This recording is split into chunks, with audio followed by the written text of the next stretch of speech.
اللہ ناراض ہو کر روٹی نہیں چھینتا، سجدے کی توفیق چھین لیتا ہے، اور یقین مانو یہی سب سے بڑا خسارہ ہے۔ حضرت علی رضی اللہ تعالیٰ عنہ: کسی کو چاہنا ہو تو دل سے چاہو، زبان سے نہیں، اور کسی پر غصہ کرو تو زبان سے کرو، دل سے نہیں۔ حضرت علی رضی اللہ تعالیٰ عنہ نے فرمایا، ایک دوسرے سے بغض نہ رکھو، کیونکہ یہ ہر خیر و برکت کے زوال کا باعث ہے۔ فرمان مولا حضرت امام علی علیہ السلام: عقل ایسی دوست ہے جس کو چھوڑ دیا جاتا ہے، مگر خواہش ایسی دشمن ہے جس کی پیروی کی جاتی ہے۔ حضرت امام علی علیہ السلام: جو تعلیم کی تلخیوں کو برداشت نہیں کر پاتا، وہ جہالت کی ذلت میں باقی رہتا ہے۔ نکاح بندوں کا رب کہتا ہے نکاح کرو، رزق میں اضافہ ہوگا۔ رب کے بندے کہتے ہیں پہلے رزق جمع کرو پھر نکاح کرو۔ حضرت علی علیہ السلام: رشتوں کو ایسی خوبی سے نبھاؤ جیسے شہد کی مکھی پھولوں سے رس بھی لیتی ہے اور اسے نقصان بھی نہیں ہونے دیتی۔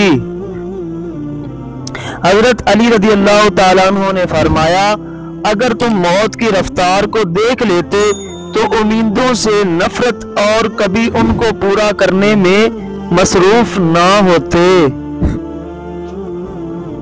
فرمانے امام علی علیہ السلام: خود عمل کیے بغیر لوگوں کو عمل کی دعوت دینا ایسا ہی ہے جیسے بغیر چلہ کے کمان سے تیر چلانا۔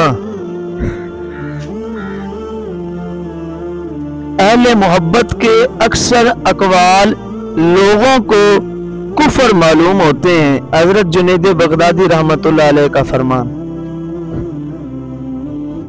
حضرت علی رضی اللہ تعالیٰ عنہ نے فرمایا، افضل سخاوت غربت کی حالت میں سخاوت کرنا ہے۔ حضرت امام علی علیہ السلام: ایسا بہت کم ہوتا ہے کہ جلد باز انسان نقصان نہ اٹھائے، اور ایسا ہو ہی نہیں سکتا کہ صبر کرنے والا ناکام ہو۔ حضرت علی رضی اللہ تعالیٰ عنہ: انسان کی ذہنیت بھی عجیب ہے، بیماری کے خوف سے کھانا تو چھوڑ سکتا ہے لیکن دوزخ کے خوف سے گناہ نہیں۔ حضرت علی رضی اللہ تعالی عنہ نے فرمایا، عورت سے کبھی سخت کام مت لو کیونکہ وہ نرم اور نفیس مزاج ہوتی ہے۔ حضرت علی رضی اللہ تعالیٰ عنہ نے فرمایا، سب سے بڑا عیب یہ ہے کہ لوگوں کا وہ عیب بیان کرے جو خود تیرے اندر موجود ہو۔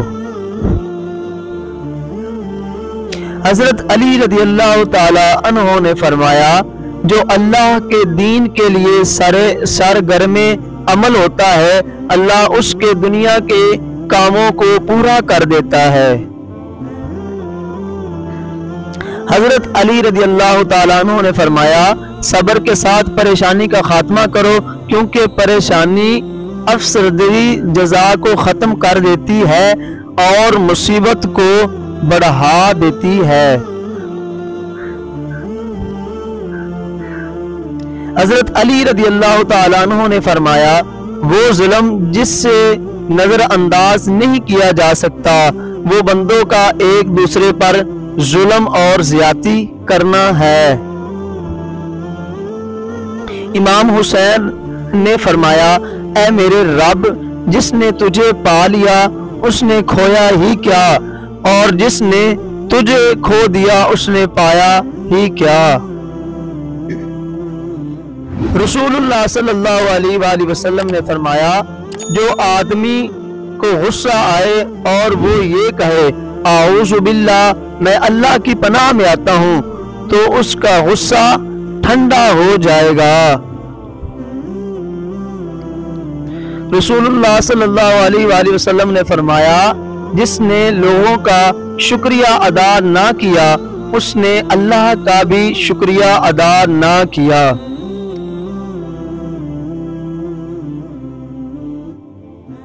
رسول اللہ صلی اللہ علیہ وآلہ وسلم نے فرمایا میاں بیوی کو جدا کرنا شیطان کا سب سے زیادہ پسندیدہ عمل ہے۔